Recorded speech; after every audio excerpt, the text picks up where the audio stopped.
Hi there, it's Christine Scudder here to connect with you about learning and motivation, which is a very, I think, loaded topic and is one that's really connected to the achievement gap that we were discussing last time. Once again, I'd like to address this with you within the context of micro, meso, and macro level considerations. So there was quite a bit of reading and video material for you this week that kind of addressed these issues from a variety of perspectives. I hope you found them interesting. Some of them you may have encountered in the past. The first is, Pink's work on motivation, right? The surprising truth about what motivates us. And, whereas sometimes people might think what motivates us is more, right? More reward, more money, that kind of thing can be beneficial if what's being rewarded is more mechanical in nature, but if it's more cognitive and skill, the larger the reward, the poorer the performance. And so, paying enough is important, right? We should remind policymakers and folks who pay social workers that paying enough is important. But really looking at key issues of autonomy, right? One day on your own, right? You can kind of figure things out for yourself and have the ability to manipulate your own schedule in a way that makes sense for you. That's really meaningful and motivating. The notion of mastery, that we get better at things as we go on. And really having a clear purpose, right? Those are the things that really motivate us. Lisa Delpit's really powerful work, both reading and video. I hope you're able to read and listen to her. Really talks about the importance of both academic rigor and social support, that we need to really be thinking about our teachers, our classrooms, and teacher education, and that these things are directly related to learning, motivation, and achievement. She notes that whereas before, cultural relevance was what was most important, and more recently, academic rigor has been more at the emphasis, and, Common Core and, KIPP charter schools moving into inner cities, really representing this idea that academic rigor is really important. And as she notes, it's really hard to get both together. Very hard and yet very rewarding when we are able to do that for our students. She talks about, rigor, high-level thinking, and curriculum, that these are notions of the Common Core, right? And those are things that one can hold, but it's important to do so along with social supports of really knowing your students and connecting students' interests to the curriculum and vice versa. Really building a community of safety and belonging and relationship with parents, right? Back to parent engagement, that we really need to invest in this. And, what really made the difference for school kids versus what you called street kids is, really making sure that we pay attention to how much students feel they belonged, even as early as elementary school, right? That they need to feel like they matter, that they're important, and to overcome social stereotypes. So those are some important elements of this understanding of motivation and learning. Ferlazzo talks about, these things that, effective teachers think, say, and do, and on the thinking is really looking at, the sage on the stage versus those who listen more than talk. It's important to recognize that someone who's authoritative is better than someone who's authoritarian, right? It's not my way or the highway, but, how are we, how am I listening to what you really have to say?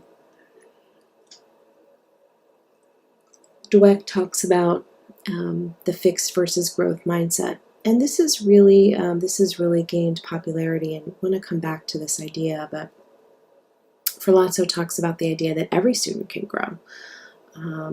and that power is not a finite pie, right? That teachers can share power in the classroom. And I think that's important, both when we think about power in the classroom and when we think about power elsewhere in the community and in public policy. That power is not a finite pie. Other important things for teachers is what we say, right? So giving positive messages, so putting a positive frame versus always articulating negative consequences, focusing on what is possible, and asking and appreciating, right? Another important things for teachers to say is to apologize and take responsibility when we're wrong. We need to express regret, reason, and remedy, right? What am I sorry that I did? What was I thinking? Why did I do it? And how do I make it right? And this really speaks to restorative justice as well, right? In terms of making it right.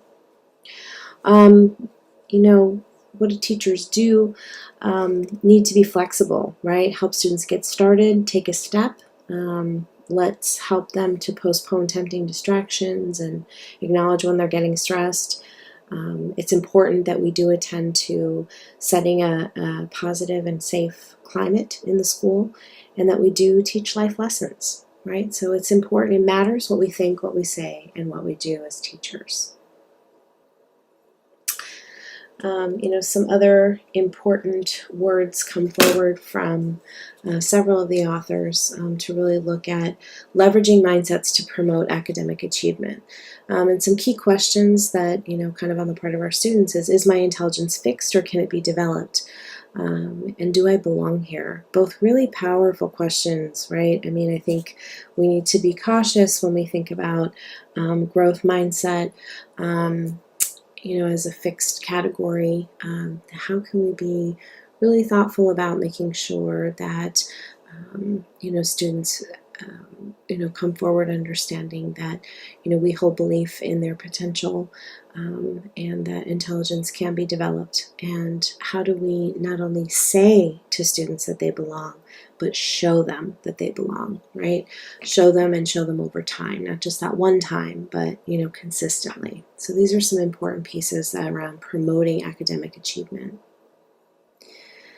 Schmader talks about this notion of stereotype threat that I think is important for us to consider when we think about, students of color and the ways in which, stereotype is a threat in the air that weighs heavily on the mind, right? And it's important for students to reappraise the situation, to look at, ways to reconstruct opportunities for success. And I think, this is important, and, kind of that idea of like never let them see you sweat, and, really kind of think about, ways to reflect confidence and competence. And while that is very important, it's important for us to remember too that sometimes stereotype threat gets discussed in this way that that people need to just kind of get over it, and that it's really in one's head. And I think what's important for us to recognize is that while stereotypes and oppression are different, right, where stereotypes are exaggerated or distorted beliefs that attributes or characteristics that attributes characteristics to members of a particular group by lumping people together, right? That's a stereotype. Versus oppression, which is a combination of prejudice and institutional power that creates a system that discriminates, right? So those things are different, but it is important to recognize that, what can go into the generation of generating a stereotype and how that gets constructed in the first place, we need to recognize that it's not just a kind of a blank slate that students are walking into, that, oppression exists both outside of the school system and inside of it. And so we do need to kind of think about, how does school climate, for example, impact students feeling like, they are safe enough to be in school. So I want to think about kind of some of these central questions, right? Is my intelligence fixed or can it be developed? Just summarizing from the last section. Do I belong here? Meaning at this school, in this community. Really thinking about, is this learning environment, is it culturally relevant? What are the academic standards? Is there a threat in the air? And is it viable for me to reprise it, right? Not just should I reprise it, but is it viable for me to do so? We don't want to ask people to put down things that are protective when they're in a state where they need that protection. And when we think about oppression in schools, it may be helpful for students to keep their guard up to some degree. But it is also unjust to even have that be the case, right? While that might be protective for a particular student, we know that it has negative correlations with quote unquote achievement. As Del Pitt talks about, it's really important that, students feel like they belong, and how much they matter really impacts their achievement. Where schools are, weak in both rigor and cultural relevance, students were able to make half a year of a gain in one whole year of school.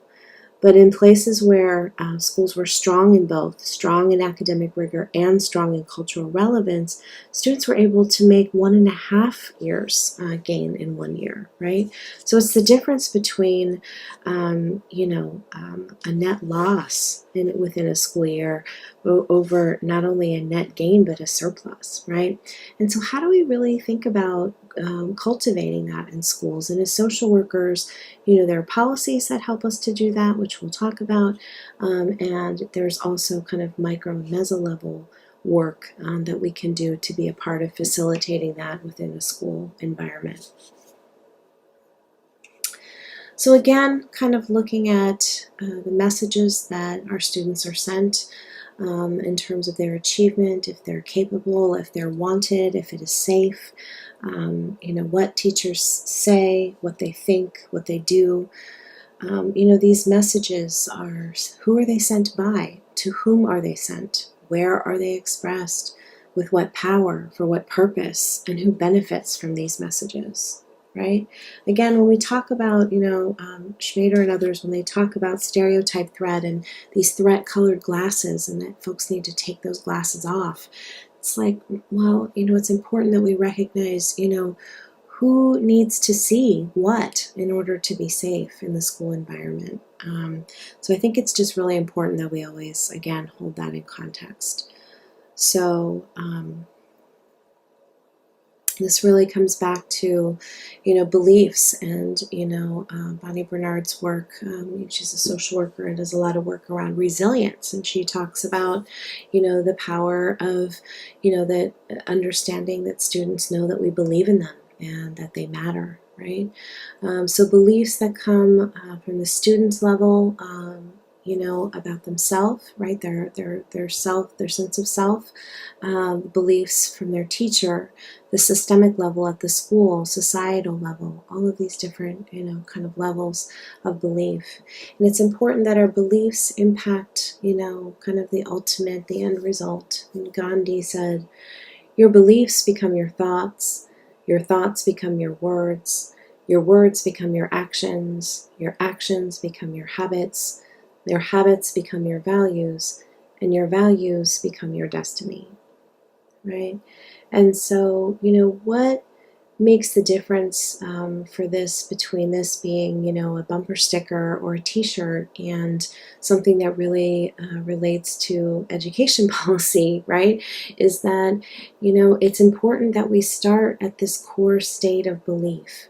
And, we need to check ourselves and our own beliefs, both our the beliefs that we're aware of and those we might not be, right? Thinking about implicit bias.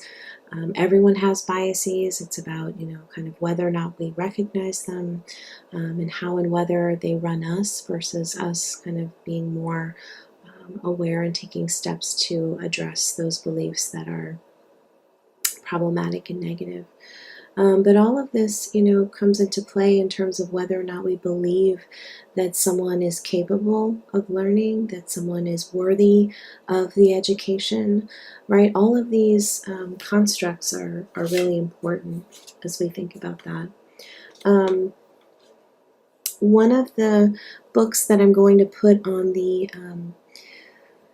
list for books you might be interested in at a later time is called The Color of Mind, Why the Origins of the Achievement Gap Matter for Justice. It's a newer book by Derek Darby and John Rury that just came out in the last year that really unpacks the ways in which the achievement gap is racialized and the ways in which white supremacy and racism and oppression have created these racial differences and these perceptions around differences in intellect, character, and conduct, right? So the way in which children and youth are seen and understood absolutely plays into that. And I can't emphasize this enough. I think this is really critical for us to consider. So I want to, again, just kind of remind us a bit about some of the backdrop of schools and the ways in which this backdrop impacts how and whether young people feel safe in our schools.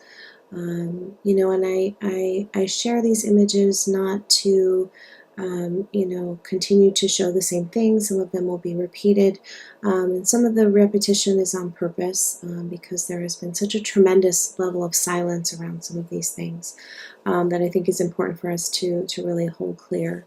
And one of those is of course, the Indian boarding schools that were throughout the United States and also in Canada that really stripped Native and Indigenous children from their communities, from their culture, language, dress, customs, connections over several generations. And this is important when we think about whether or not Native children, Indigenous children were and or are viewed in public education systems as capable, right?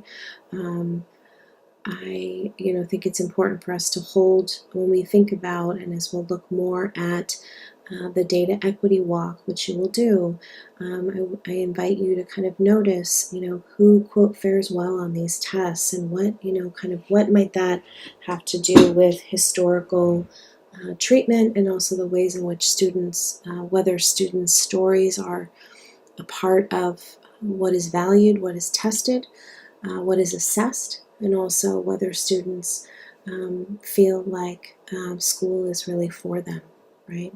So this is an important part that we need to keep in mind.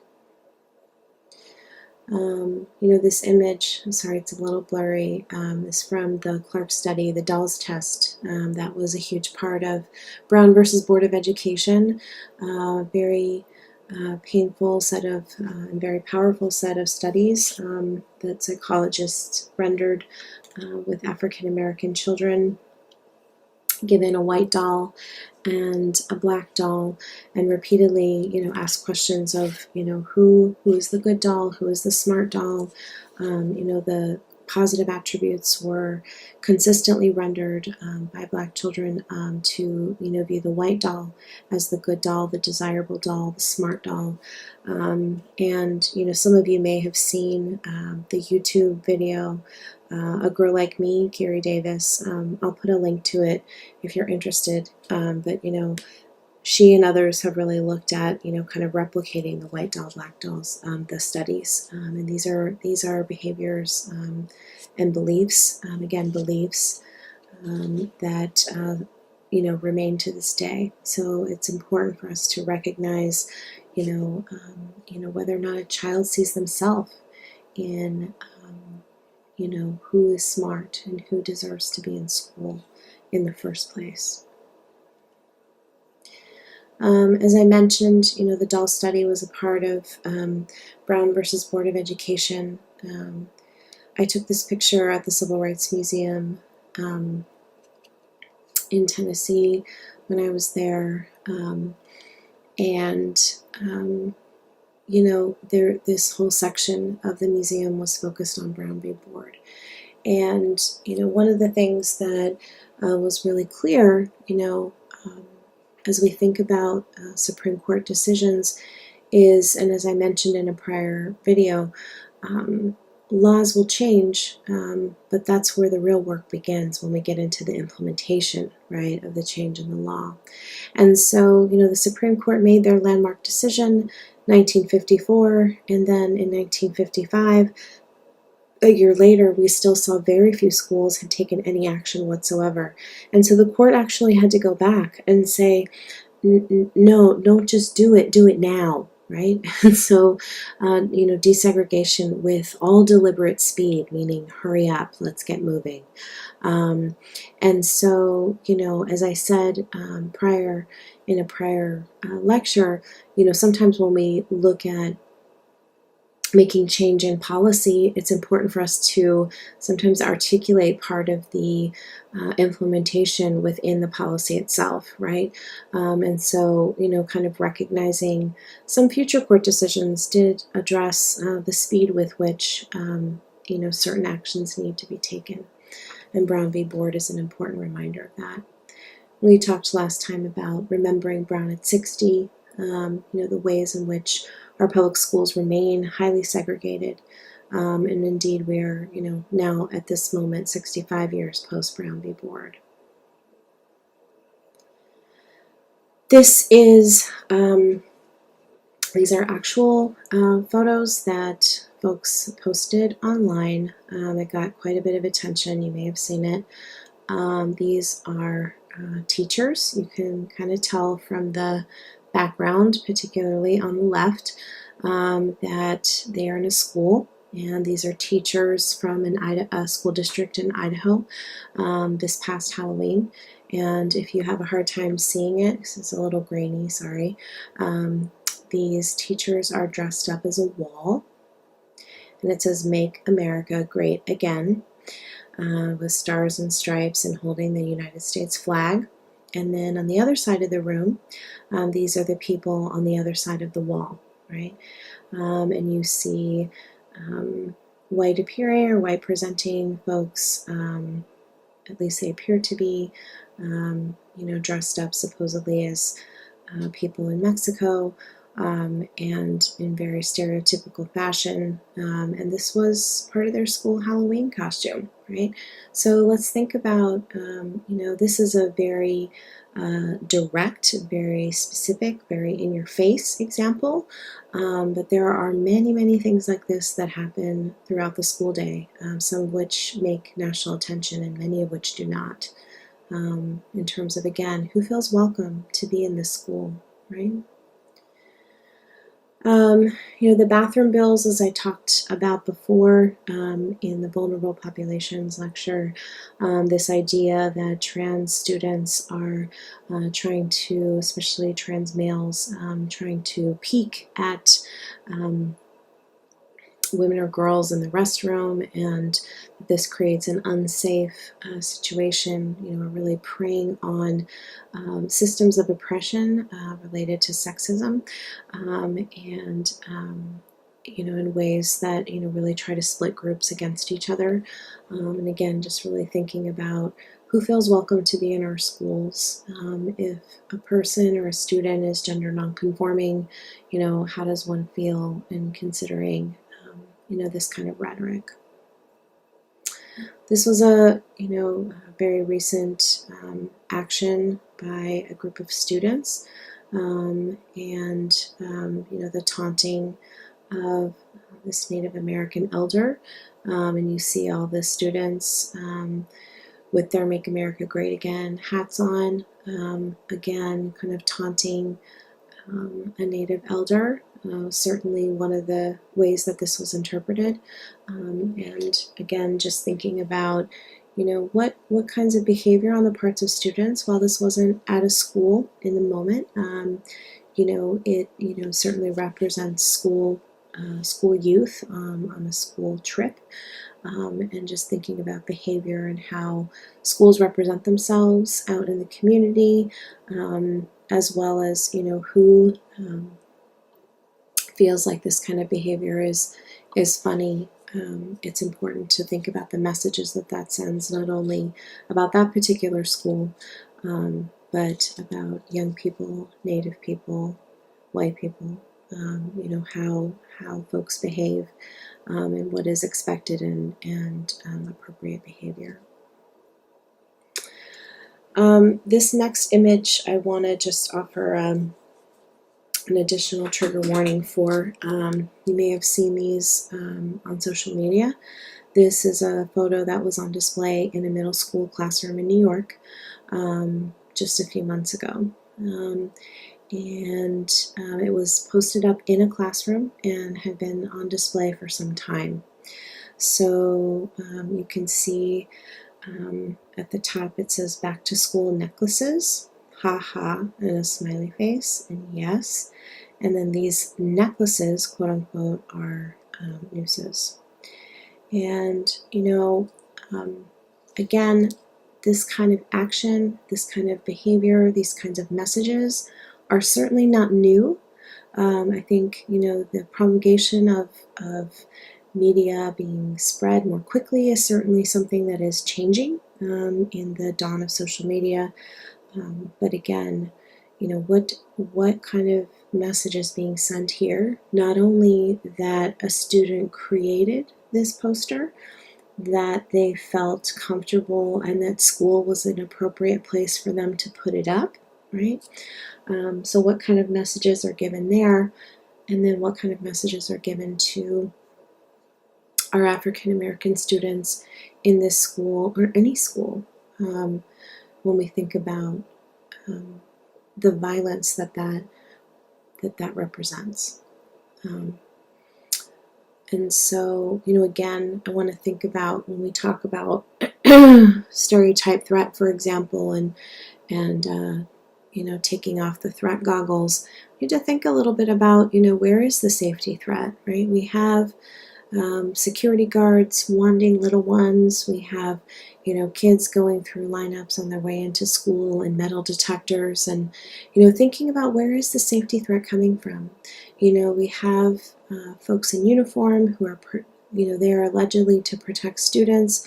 But what about all of the examples and the ideas and the ways in which school culture and school climate are extremely violent for students, but that's not something that's going to be caught by that wand or that backpack check necessarily, right? Or that metal detector. So, all of these are things I think that really warrant our attention, particularly as social workers. So when we think about what it means to really hold an anti-oppressive stance in schools, again, what does it mean for us as social workers to facilitate spaces for, with, and beside students that offer autonomy, opportunities for mastery, a sense of purpose, viable amounts of social support, a belonging mindset, right? That this is somewhere I belong. And understanding stereotype threat. I think the notions of stereotype threat are important to understand that, there can be certain pressures that students might encounter that relate to stereotype threat, but also to be able to deconstruct that. And so, again, these questions that I've raised throughout this lecture kind of are here on the left. And I'd just like to invite you to consider, how some of these relate to policy, right? When we think about LCAP, our LCAP priority groups are, very much for, attending to the specific needs of low-income youth, English language learners, and foster youth, but not solely, right? But, again, we're looking at elements of academic rigor, that Lisa Delpit talks about the importance of that, but also student engagement, school climate, right, and the sense of connection. How do we improve student achievement outcomes? That's part of what we have been talking about here, that all of these things are interrelated, right? Rigorous courses, as well as, ensuring that engagement, that climate, that we are instructing expelled youth, that we're attending to our foster youth, that we have a variety of activities and courses, including PE and the arts, right? Because it's important to offer that diversity of content for students to connect with and to attach to, and that our services at schools, include some of those basic services for, attending to a student's basic needs. So again, as we think about both test scores and, what do we need to be focusing on as social workers, again, every year, when schools redo their LCAP, there needs to be part of that community involvement. So that maybe us, if we are part of the school staff, if we're a district employee, it might be that we are affiliated with a community-based organization that places us in schools, maybe as a therapist, for example. So how are we showing up? How are we making sure that schools are making these connections? It's not, quote unquote, just about a student feeling safe. That if we're really here to educate students, we need to make sure that our school environments are ready for them, that our school environments are safe, and that means emotionally safe as well as physically safe. And that our spaces are relevant, that our curriculum is relevant.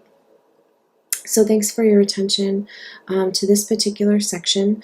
I'm going to have a separate, very brief, I promise, video about how the data equity walk will work for that particular section, and I'll be interested to see your responses to that as you consider that data in relation to some of the content that we've covered in these lectures. Thanks so much for your attention.